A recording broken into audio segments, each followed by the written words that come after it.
Elisa, how are you? I'm good. So I'm really pumped for the audience to hear this episode. And then for the audience's benefit, this opening was recorded post hoc. Elisa, I'm sad that you weren't here for the conversation because I would have been intrigued to hear your take on some of the subjects. I mean, AI and PR, you can't get more interesting than that. PR, like everything else in B2B and in life, is going through a bit of an overhaul in the B2B space. And so what's your take on where it's heading? I just saw an Instagram reel the other day about a country in Southeast Europe who has an AI mascot for the country that does all of the public announcements and also reaches out to the media to update the media on what's happening with the country.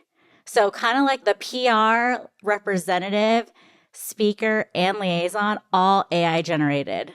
She, meaning the AI person, was very clear, like, I'm AI. Yep. This is how I work. Here's how I'm going to give announcements. Yeah, this is my process, which was cool. It's very transparent.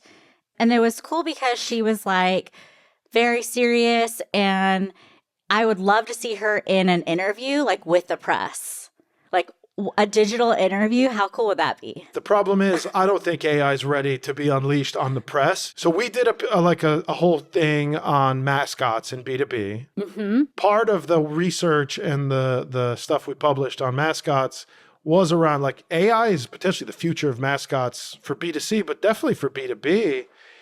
The issue is what you're talking about is a spokesperson, which is that is in the comms PR space, right? But it's like AI is just generating the content for the spokesperson, and you're still closely monitoring and controlling, and a human still is posting and still is reviewing. I think the ability of an AI to have a live conversation, I don't know that it's there. Like a brand can't trust that, you know? Well, I mean, from a PR perspective, like I remember back in the day, I was a PR intern at a hospital, and I would have to go on all the interviews with the doctors, and I would be there like poking the doctor if the doctor said something that was like contrary to what the hospital had to say. And the doctor's perspective was like, well, this is just the truth. This is really what I think.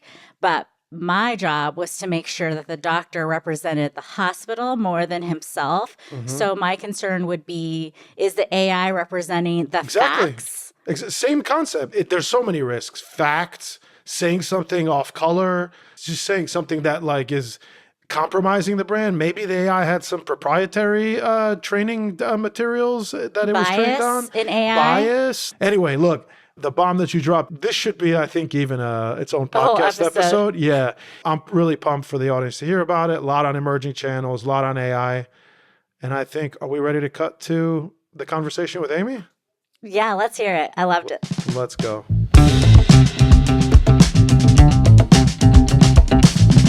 My name's Amy Jackson. I'm the founder and CEO of TaleSplash. It's a PR agency that serves a lot of founders in different industries across the B2B and B2C space. We work in tech, health, lifestyle, climate, and we essentially play matchmaker for founders and journalists who are looking for sources for their stories. So we met through a mutual client that knew you from your days at SAP, back in your SAP, right? That's right. Talk a little bit about the B2B experience at SAP in-house. Yeah, so SAP was in an interesting era when I was there as part of the brand strategy team, in that they had acquired brands, they had brands that were built from the ground up within the SAP ecosystem, and they were trying to bring them all together with similar naming, messaging, storytelling. And so part of the role that I played was being on a brand strategy team that essentially positioned the different products and services within this part of the business at SAP and trying to create consistency. So we worked with all different marketing teams to help create that consistent brand voice and tone and messaging and visuals. So it was really fun. But you were there for a while? You were there for years, or was that a short time there? Yeah, so SAP had acquired Concur back in like 2014, I want to say. And I was at Concur leading TripIt's PR program for 8 years. So after working in 3 different PR agencies in the beginning of my career, I joined TripIt as their first hire to run PR internally or in-house, as we say in the PR world. And so I did that for 8 years. Is TripIt is B2B, I take it. TripIt is B2B and B2C. And maybe that's why I'm still B2B and B2C, because I was doing that with TripIt. We had a product that was a paid subscription where you got flight alerts and notifications to help you deal with disruptions as part of your frequent business travel. So that was a little more of like a B2B offering, although business travelers could purchase it for themselves. It was also something that Concur's customers would purchase for their frequent travelers. So TripIt became an important brand to Concur's enterprise customers because it helped drive adoption within their employees. And so they had visibility into travel plans and travel expenses. So TripIt was truly a B2C and B2B situation that I still enjoy to this day. I like when there's like multiple worlds that you're in. I'm kind of curious, almost philosophically, but even not quite that highfalutin. Like, what's your take on where B2B and B2C is today? I mean, things are just changing so much. I feel like B2C is always at the tip of the spear, but B2B is coming along too, right? I mean, like it's a different way to speak to prospects and customers and the market and analysts and journalists, right? I mean, like talk a little bit about like how your thoughts, if you have thoughts on the B2B versus B. I'm sure you do. Yeah. Let's stay here for a while because I think I'd be interested. Yeah, there's so many things to talk about here, but I am seeing with the companies that we work with that B2B businesses are taking inspiration from B2C brands. And I think a big part of that is social media and influencers, because like direct-to-consumer products, for example, are doing such a great job putting out video on TikTok and Instagram, and they're often really funny, and it's like very casual, not overly produced. That's working really well for D2C brands, direct to consumer, where they're like selling products and services directly on their websites. And so I'm seeing that influence carry over to some of the B2B startups we work with, and that they also want to be funny and have personality to their brand. And it makes sense when they're disrupting a space that is predominantly older, more established companies that have more rules around how much fun they can have with their branded content. And so, the innovative companies we work with, they have more leeway to get creative and really take inspiration from edgy, B2C brand initiatives. I've been intrigued by that space. I think that's also like if you're going to circle opportunity areas, like I think podcasts, as you know, is like very meta, but the idea of influencer is interesting because like where I still have a hard time understanding how it works in B2B strategy wise, like channel wise, like the way you're speaking to them and with them and approaching them, like LinkedIn, Reddit, like Mastodon, like Twitter, where is that the B2B conversation? Niche things like pods, I guess, Yeah, podcasts are something on every client of ours wish list. All of our clients want to be on podcasts. And I think there's more room for innovation in the PR industry when it comes to knowing which podcasts are a fit for your client. There's really great work being done around matchmaking between journalists and companies when journalists are looking for sources for their stories. It's just starting to become something that's used to book podcast guests. There's multiple software platforms out there that are AI powered that savvy PR professionals are using to connect their companies or clients with journalists. And we're just starting to see this same interaction around podcasts. But I think there's so much more room for opportunity because there's probably more podcasts now than there are traditional news publications, right? You could argue that they're growing and they're in every niche and easy every to produce. space. You don't have to post Easy a blog to produce. even, like. Yeah. And so I know there's the desire to be a guest on podcasts. There's a desire to produce podcasts. And over the years, we've seen such an evolution from when we all listened to Serial, right? Or How I Built This. I Built This is one of my, reasons for creating TaleSplash was because I listened to so many episodes of How I Built This and got so inspired to help founders tell their stories. The AI, is it kind of like list management, monitoring what they're doing, generative AI making recommendations about basically who to reach out to when? It's like send this email basically and probably writes it for you too. Is that like that's the kind of platforms that are out there? AI is helping with the matching process. And so we create a profile for our clients, whether they are experts or they have a product, and AI helps match them up with journalists that are looking for them. And so that's a big piece of matchmaking, is relying on AI to connect the dots for you. Let's get back to a little bit about B2B. What's your take on the industry? You have historically the trades and the broader publications and events, right? Now you're adding podcasts to it, other emerging channels, you're adding really influencer to it. But what's your take on the world of a trade journalist or the world of a trade publication these days versus the world of, a regular journalist that might be writing about B2B stuff? Yeah, it's interesting to see the labor market and its impact on journalism and what that means for the types of stories or news that we're pitching to different types of publications. So with trade publications, for example, they typically have a smaller team.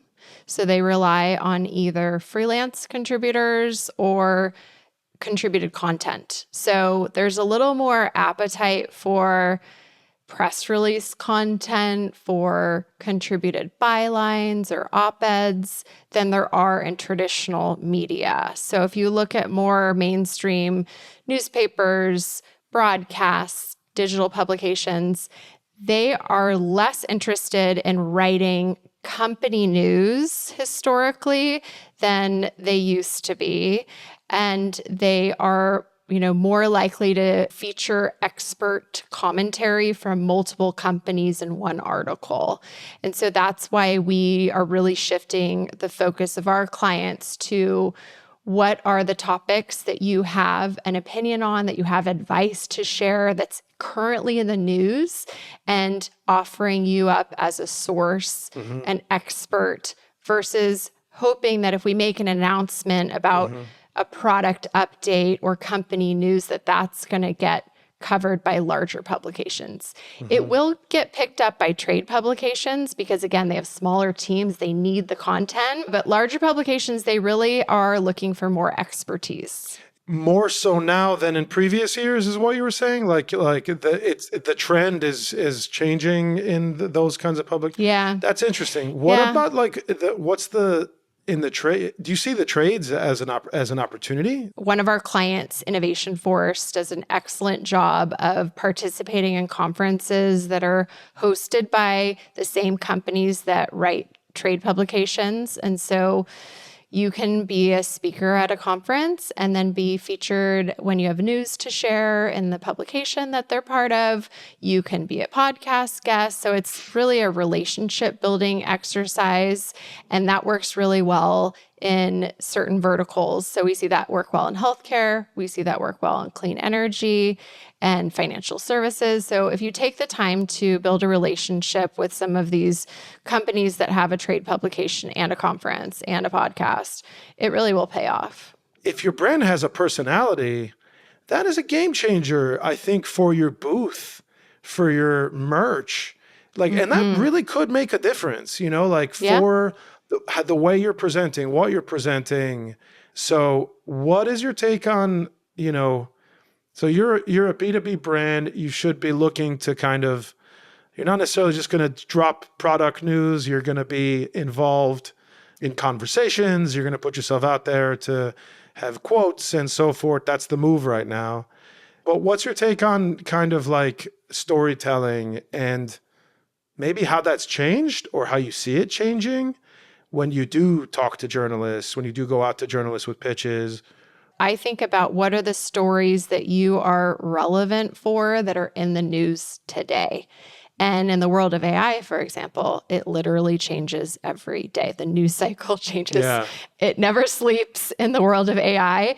So if you're in that space, you should really be following what's the news of the day and think about what is your opinion on it? What is your take? And that's of value to journalists because they're trying to make sense of what's going on when things are rapidly changing so quickly. And this has been the case since I worked with the potato industry back in like the low carb diet era, all the way through like Silicon Valley's moment of like startups and getting coverage of, what was new on like Facebook at the time.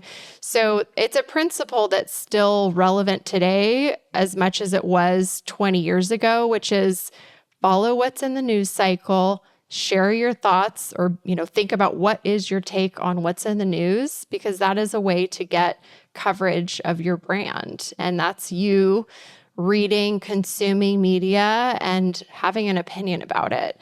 And it's really your job as the expert or, the leadership of the company to have that opinion. You don't want it spoon-fed to you. You really authentically need to have a point of view because that's what journalists value. And if, you're controversial or provocative with that opinion, it will actually help you get more kind of space in a story.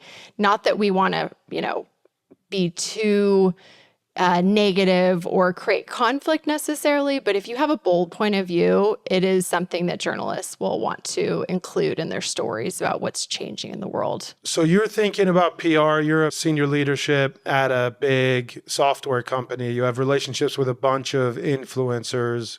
How do you think about that? Like utilizing your influencer as part of your PR strategy and outreach? So a lot of times journalists are influencers themselves. So this happens in the world of B2B and B2C, and that a lot of times like freelance writers are wearing multiple hats. So they're, acting as an influencer, maybe they're consulting companies, they're also contributing content to publications. And so we don't think about influencers in a silo.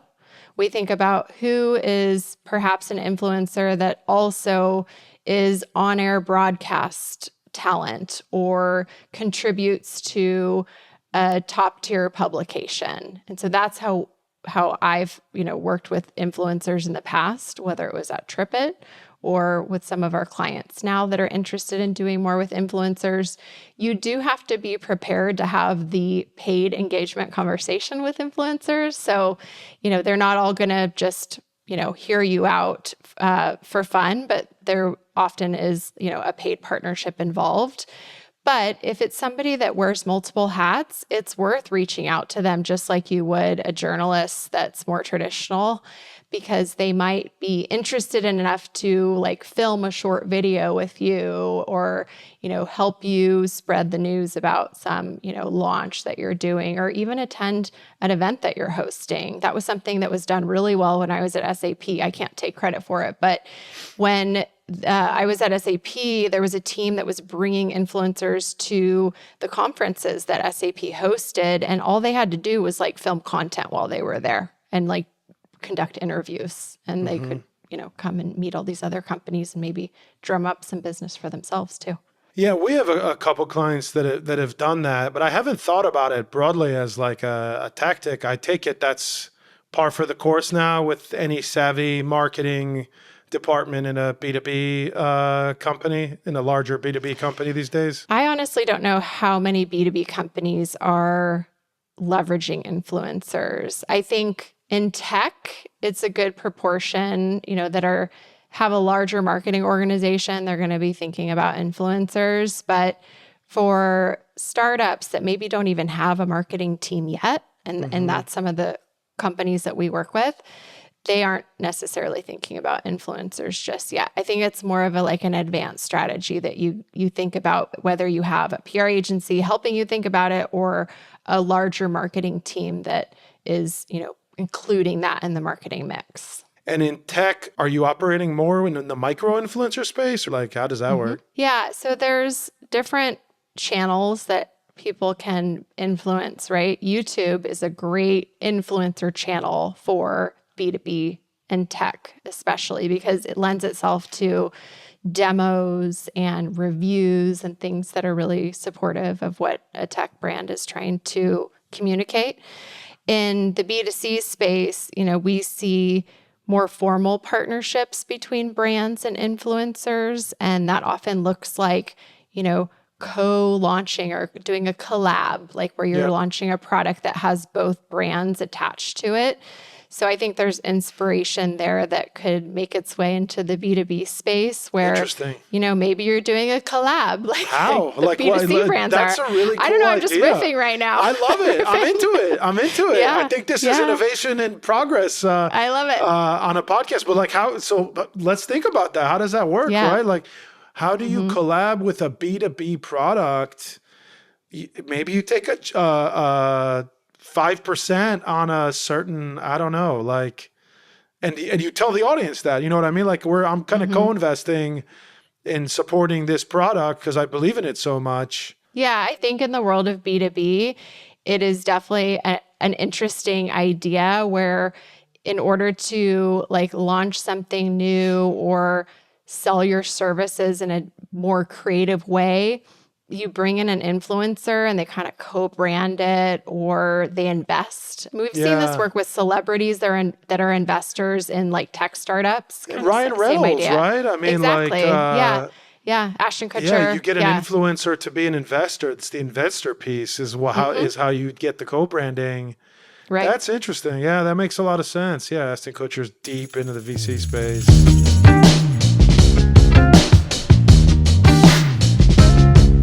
So you do a lot of work in the AI space, and you mentioned the idea of connecting the journalists with stories and all that stuff. Where does PR go? Forget 5 years, because we'll probably be in the singularity in 5 years, but in one.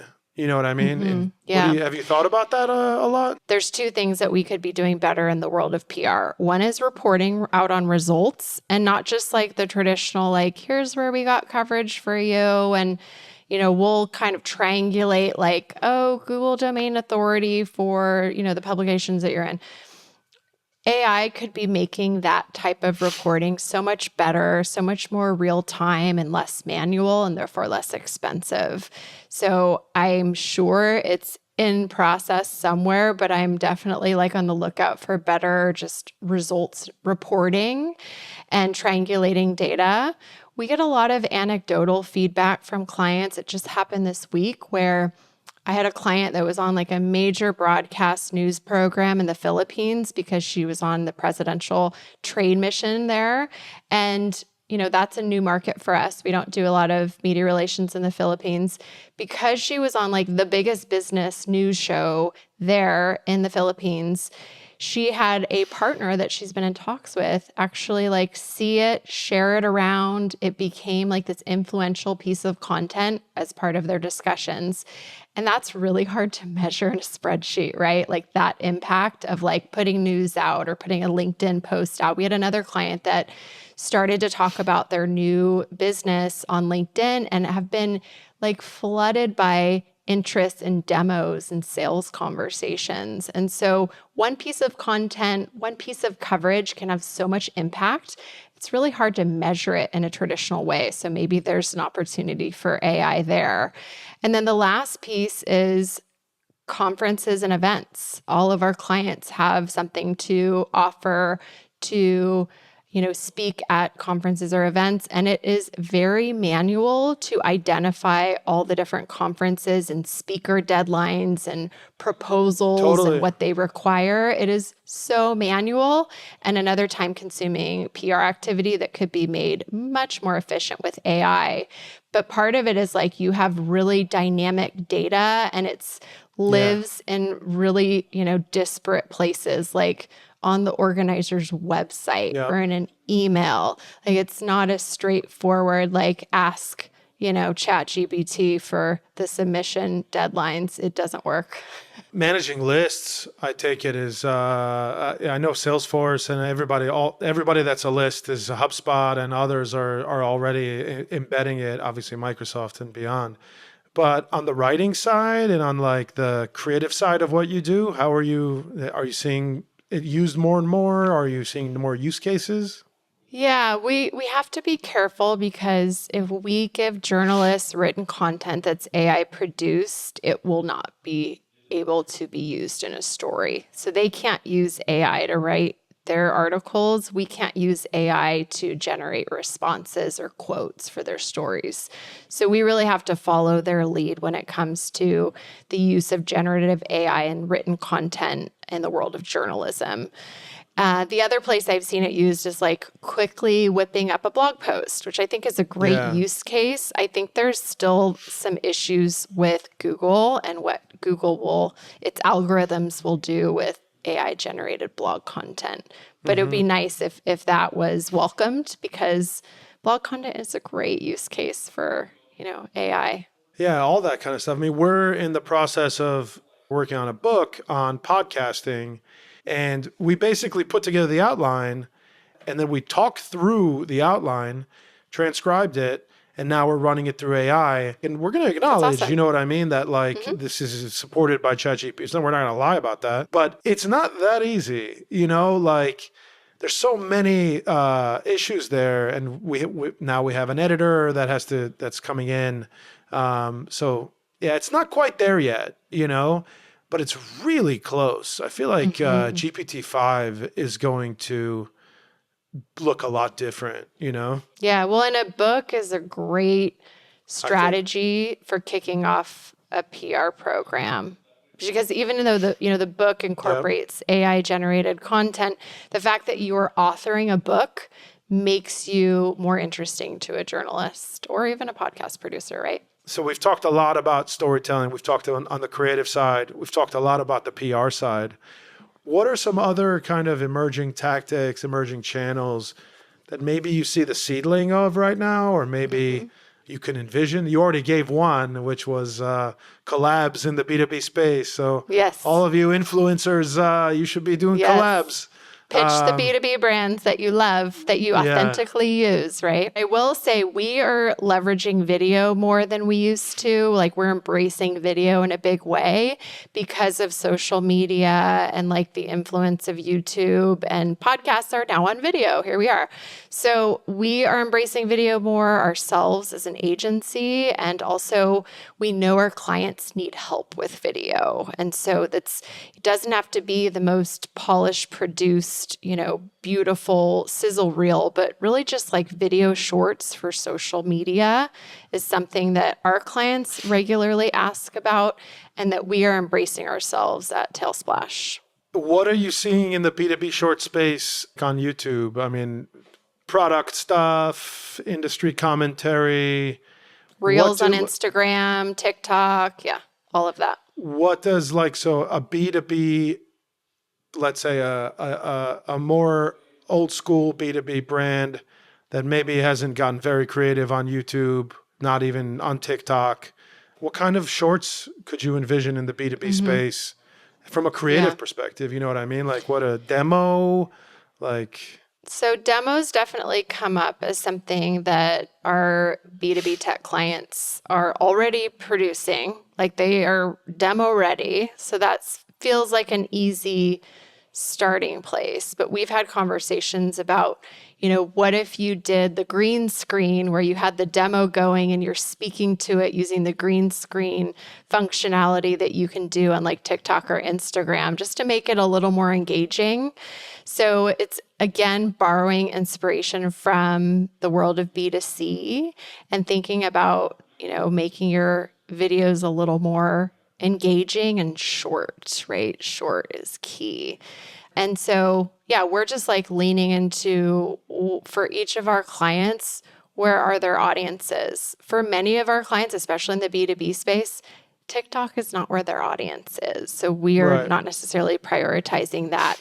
However, they might be on Instagram. So we work with a lot of female founders, and that is a very popular place. Instagram is a very popular channel for female founders to learn from each other, to share, best practices, to demonstrate, ways to like market your business or tell your story and just share and like learn from each other. I feel like I've seen shorts recently on LinkedIn. It was like an influencer that had some sway that was talking about like a particular function within the product, and it was really effective. So yeah, I feel like you're just going to see more and more creative executions, taking some of the secret sauce from B2C executions, bring it over. I'm really big on mascots. I think the idea from a brand perspective, I think the idea of a brand mascot is a lot of opportunity there, a lot of risk, but a lot of opportunity. Yeah, I was talking to the PR manager from Duolingo, and they have had huge success with a costumed character, with a mascot. And that was something that I used way back in the beginning of my career when we worked with the US Potato Board. We had a costumed healthy Mr. Potato Head character, and we did school assemblies. And this was way back before social media. So I can only imagine if we had social media or even YouTube at the time, it would have been huge. Yeah, listen, Amy, I really appreciate this conversation. It's a really emergent kind of time where I think a lot of new things, new tactics, new strategies, both borrowed and net new to the world, are going to be finding their way into B2B and particularly into comms and PR. So I appreciate you, giving throwing out some innovation ideas on this podcast and beyond. Any final thoughts from you? Well, Corey, thank you so much for having this conversation. I learned today as we were talking about how much I value the relationship between B2B and B2C, both the role it's played in my career with the different mix of clients that we serve at TaleSplash, and what you and I talked about, which was how B2B and B2C brands can inspire each other in content and storytelling. Do you want to let people know how they can reach you, and any final thoughts on TaleSplash even? You can find us at talesplash.com. We're TaleSplash on Instagram and X. We're on LinkedIn. And we always love to just talk about, different ideas around PR. And so it could be that you've tried something in the past and maybe it didn't work the way you wanted, and we can kind of diagnose ways that maybe it could be better in the future. So definitely reach out. You can book time with me on our website, and we'd love to meet you. Awesome. TALE Splash. Thank you again, Amy. Really appreciate it. Thanks, Corey. Who says B2B has to be boring? Not us. Like this video if you agree, and definitely subscribe if you want to get more out of your B2B marketing. Maybe start with one of these, and if that's not enough, head over to LinkedIn or storiesbureau.com and say hello. We can't wait to meet you.